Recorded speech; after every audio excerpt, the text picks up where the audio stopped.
हल्लाबोल हा प्रकार आपल्या भारतीय पारंपरिक व्यायाम प्रकारातला खूप जुना प्रकार आहे. म्हणजे आता हे प्रात्यक्षिक आहे आणि आपले मुलं खूप लहान आहे, त्यामुळे याचं खूप असं विकृत स्वरूप हल्लाबोलचं आपल्या समोर सादर होणार नाही, परंतु एक सौम्य स्वरूपात हल्लाबोल काय असतं आणि हल्लाबोल तो हा प्रकार लाठीकाठीत कसा आला, या सर्व गोष्टी हा प्रकार चालत असताना मी तुम्हाला समजावून सांगेल.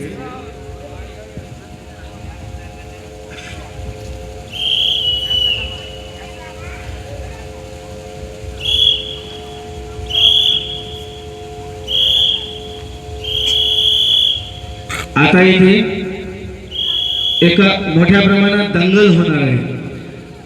हा जो मध्ये उभा आहे विद्यार्थी, हा विद्यार्थी स्वतःचं संरक्षण करणार आहे. याच्या आजूबाजूला हे जे रिंगण घातलेले मुलं आहेत, हे सर्व मुलं ह्या एकट्या मुलावर प्रहार करणार आहे आणि तो प्रहार करत असताना तो एकटा स्वतःचा जीव वाचवू कसा शकतो आणि या सर्वांना मात कसा देऊ शकतो. आणि यातही सुद्धा एक ललकारी असते, एकमेकांना युद्धासाठी ललकार कशी द्यायची ते सुद्धा आता आपण इथे समोरून बघणार आहोत.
आता यानंतर आपल्या समोर लाठीकाठीतीलच दुसरा प्रकार, तो प्रकार म्हणजे 18 वारी. आपण अनेक शिबिरांमध्ये लाठी फक्त 12 वारीपर्यंत बघितली आहे. आता 12 वार सर्व मुलांना जरा परिचयाचे झाले, म्हणून आमच्या गुरुजींनी जरा त्यात नवीन संशोधन करून 12 वारीचे 18 वार केलेत आणि ती 18 वारी आता आपल्या समोर सादर होत आहे.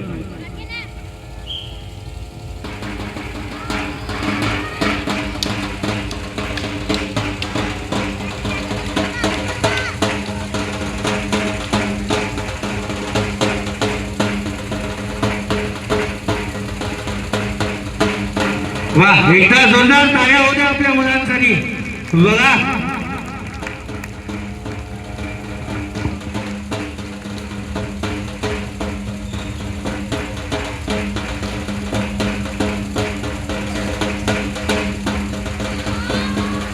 वारे वाटते, टाळ्या होत्या जोरदार. क्या बात है. आजकाल आपल्या भारतात कुस्ती खेळणारे मुलं भेटत नाही.